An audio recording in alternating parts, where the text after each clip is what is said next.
Olá, bem-vindo ao Battle Basics. Meu nome é Elber e eu sou um dos pastores locais aqui em Redding, na Califórnia. Hoje, nosso tema é a Trindade. Deus Pai, Deus Filho e Deus Espírito Santo. Jesus, no texto que nós conhecemos como a Grande Comissão, ele diz o seguinte: Jesus se aproximou deles e disse: Toda autoridade no céu e na terra me foi dada. Portanto, vão e façam discípulos de todas as nações, batizando-os em nome do Pai, do Filho e do Espírito Santo. Essas palavras de Jesus em Mateus 28, as últimas palavras de Jesus de acordo com Mateus, estabelecem o que nós chamamos de Trindade, ou Deus triuno. Deus Pai, Deus Filho, Deus Espírito Santo. 3 pessoas, um Deus. Um não é maior do que o outro, um não é mais importante do que o outro. Co-iguais e co-eternos.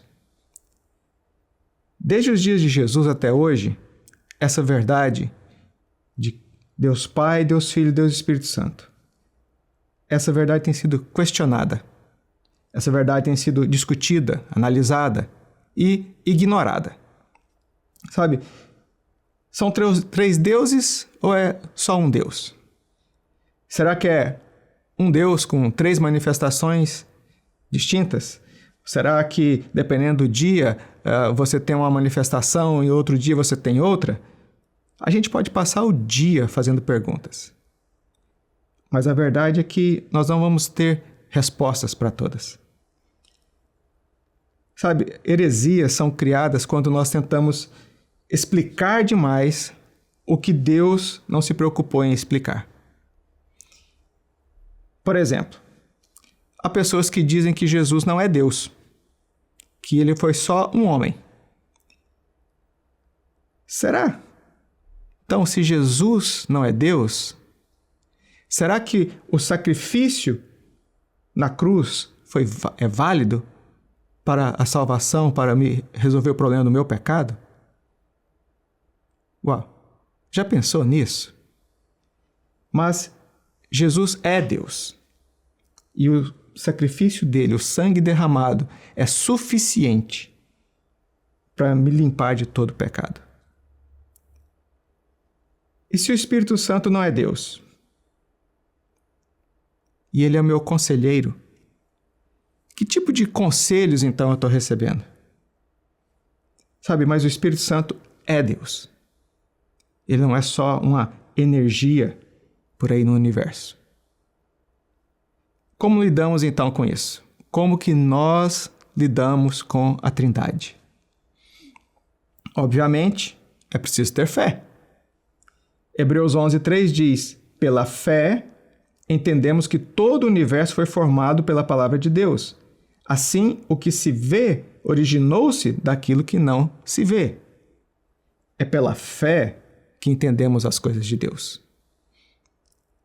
Sabe, eu amo como Jesus explica para Nicodemos, em João 3, como lidar com essas verdades. Jesus, falando com Nicodemos, ele diz assim: O vento sopra para onde quer. Assim como você ouve o vento, mas não é capaz de dizer de onde ele vem, nem para onde ele vai, também é incapaz de explicar como as pessoas nascem do Espírito. Você ouve o vento, sente o vento. Você vê os efeitos do vento, mas não sabe como ele foi criado, não sabe de onde ele vem, não sabe para onde ele vai. Assim são os que nascem do Espírito. Não há uma explicação. Mas hoje eu quero focar um pouco mais no Deus Espírito Santo. A Bíblia se inicia em Gênesis capítulo 1, dizendo assim: No princípio criou Deus o céu e a terra. A terra, porém, estava sem forma e vazia, havia trevas sobre a face do abismo e o Espírito de Deus pairava sobre as águas. No capítulo 2 de Gênesis, nós vemos detalhes da criação do homem. Diz assim: Então formou o Senhor Deus ao homem do pó da terra e lhe soprou nas narinas o fôlego de vida. E o homem passou a ser alma vivente. Sabe, essa ação de Deus soprando vida é novamente vista em Ezequiel 37, quando Ezequiel tem a visão do vale dos ossos secos. E Deus diz o seguinte: e ele me disse, profetize a esses ossos e diga. Então Deus fala para Ezequiel profetizar aos ossos e dizer: ossos secos, ouçam a palavra do Senhor. Assim diz o Senhor soberano: soprarei meu espírito e trarei de volta a vida. A palavra hebraica para espírito é ruah, e em grego é pneuma. As duas palavras são as mesmas usadas para espírito, para ar, para vento, fôlego. Sabe, essas manifestações nos levam a formar uma imagem do Espírito Santo como uma ação, uma manifestação de Deus. O que não é errado. E não se engane, quando o Espírito Santo se move em um lugar ou em uma pessoa, coisas poderosas acontecem. Sabe,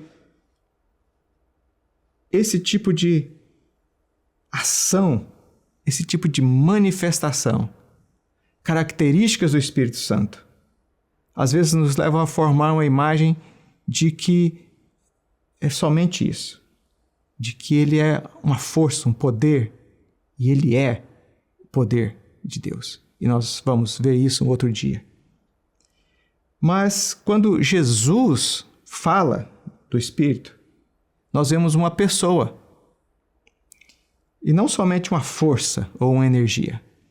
Sabe, em João capítulo 14, Jesus diz: e eu pedirei ao Pai, e ele lhes dará outro conselheiro, para estar com vocês para sempre. O Espírito da verdade. O mundo não pode recebê-lo, porque não o vê nem o conhece. Mas vocês o conhecem, pois ele vive com vocês e estará em vocês.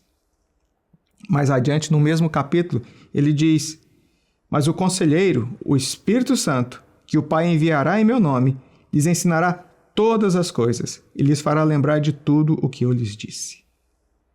Nós vemos a Trindade em ação nesses versículos.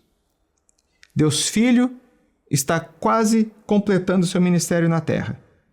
Ele pede a Deus Pai que envie outro conselheiro para estar conosco. E esse é Deus Espírito Santo. Jesus disse que o mundo não pode receber o Espírito Santo, porque não o vê nem o conhece.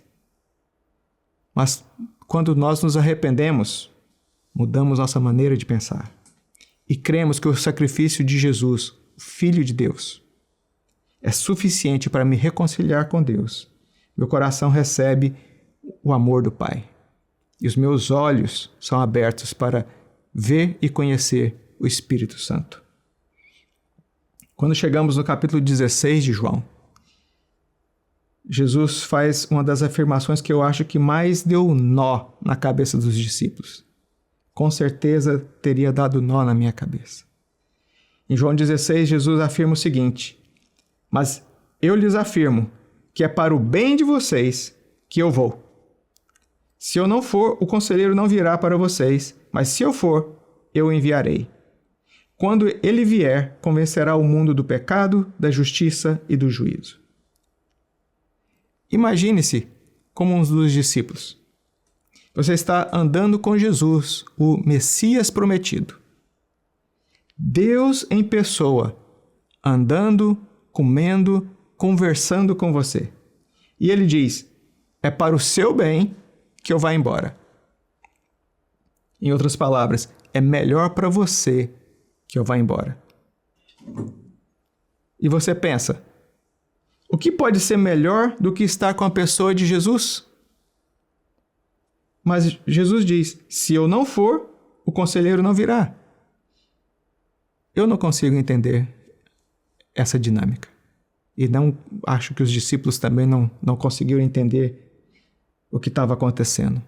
Mas para Jesus era bem claro. Deus Filho precisava encerrar o seu ministério na terra para que Deus Espírito Santo viesse. Pastor Bill costuma dizer a seguinte frase: o Espírito Santo está em mim para o meu benefício, e o Espírito Santo está sobre mim para o benefício de outros. O Espírito Santo é para o meu bem, é para o seu bem. Quando Jesus introduz a necessidade de nascer de novo, a ideia do novo nascimento, em João capítulo 3 ele diz: o que é nascido do Espírito é Espírito. Em João 14 ele diz: o mundo não o vê e nem conhece o Espírito Santo, mas nós o conhecemos porque ele vive conosco e estará em nós. O Espírito Santo vive em cada um de nós que nasceu de novo. Somos o templo do Espírito Santo, sua morada, sua habitação. E nós podemos nos relacionar com ele, porque ele é uma pessoa.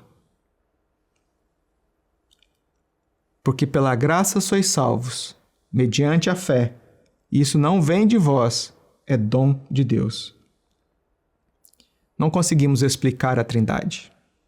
É só pela fé que nós podemos entendê-la. Mas eu sei que existe um Deus, um único Deus. E ele é Deus Pai, Deus Filho, Deus Espírito Santo.